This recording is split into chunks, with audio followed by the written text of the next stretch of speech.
Welcome to Watson's Lunchtime Models.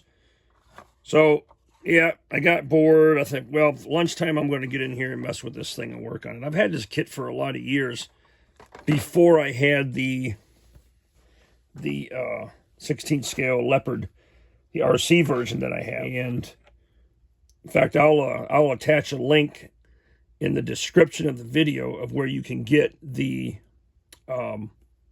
RC tank. It is freaking awesome, man. Anyways, so yeah, I started this guy a bunch of years ago, and you can see I have the squadron green putty on there. And then, you know, I had to pack up because we were moving. This thing ended up in a box full of other miscellaneous parts, along with the arms and the head, and I lost it forever. And I had the kit, and I'm looking in the kit. I'm like, well, I only have a half a dude in here. What the hell? So I just found him as I was cleaning, and there's a little bit of leg damage here. I don't know what got on there, but a chemical or something, but we'll patch that up.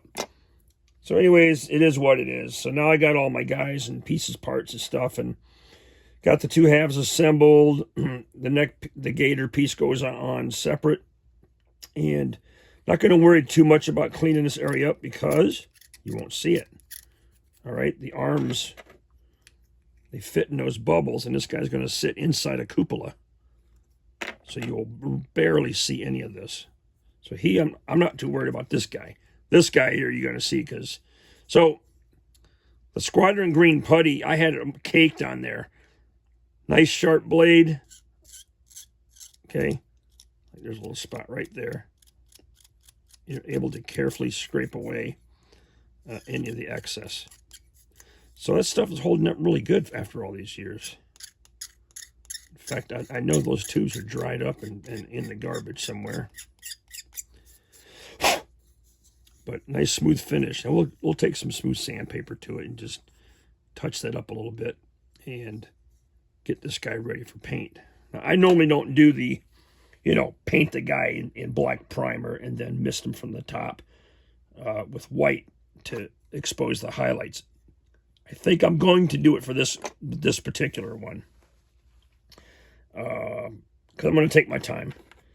The head goes together pretty well. It's just the front and the back half, and you got the two ear pieces on there for the headsets. And the arms, I'm just now starting to work on the arms and getting them cleaned up. So you can use a file if you want, but that takes too damn long. Okay, just get your knife and scrape away those seams. It's not rocket science. Now be careful. Some models, the guy's uniform might actually have a seam that goes up there, so you don't want to scrape off what's supposed to be there.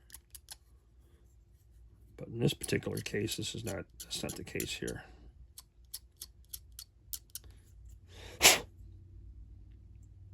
If anything, the seam's going to be on the inside, which you won't see anyways. So, but the molds aren't too bad. They're cleaning up fairly nice. Take a look at your fingertips. This one is okay because the mold line goes right along the edge.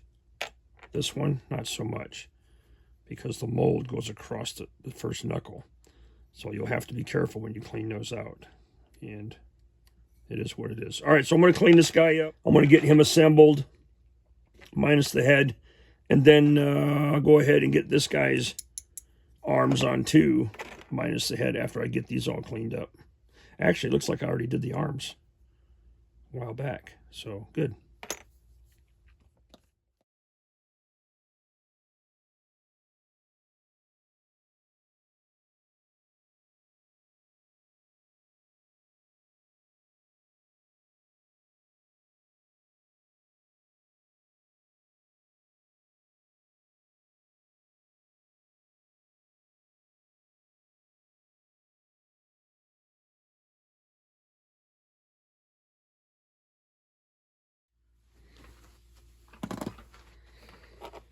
All right.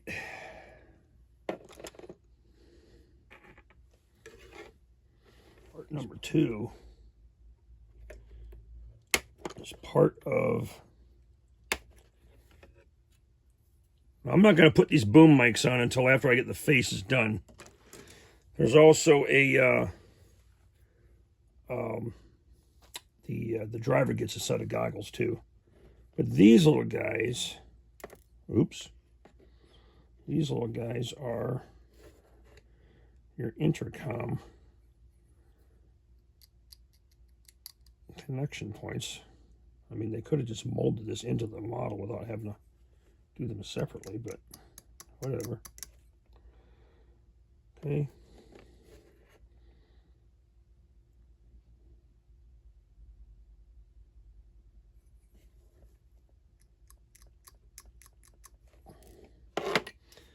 All right, where's my tweezers at? I need my tweezers!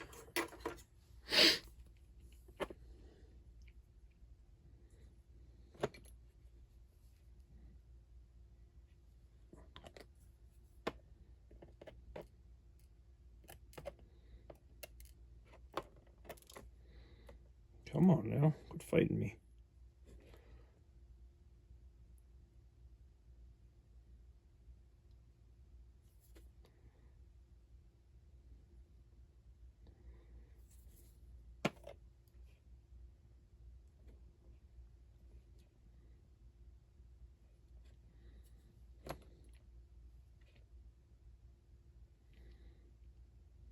Okay, there's one.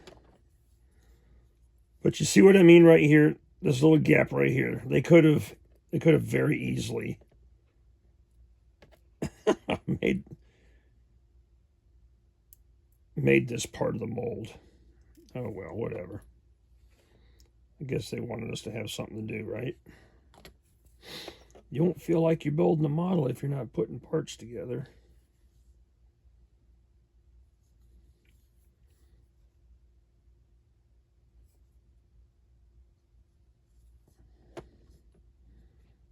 Although it does add a little bit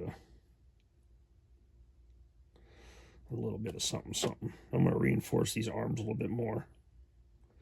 A little capillary action.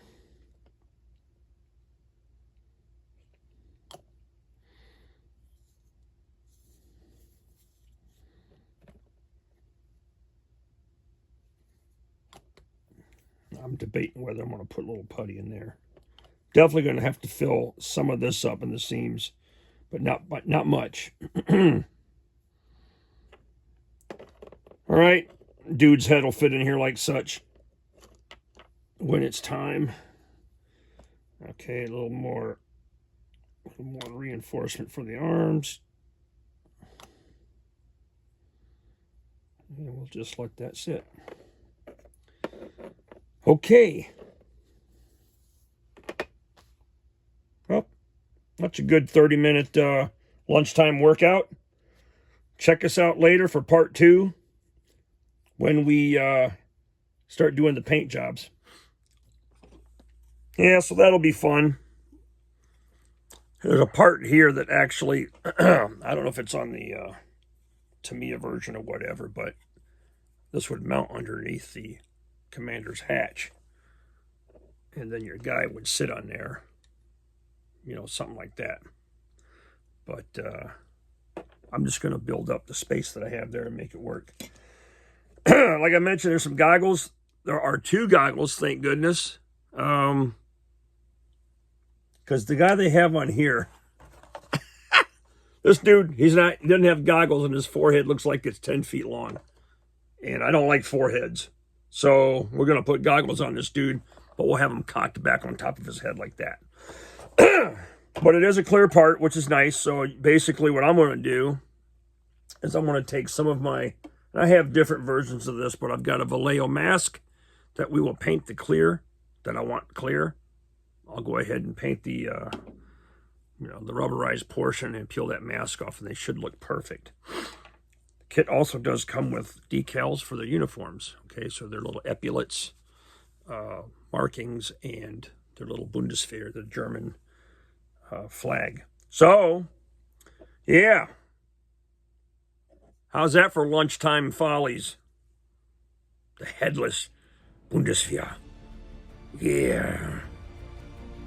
Now get out there and work on something. Even if it's for 10 minutes, man. Just do something.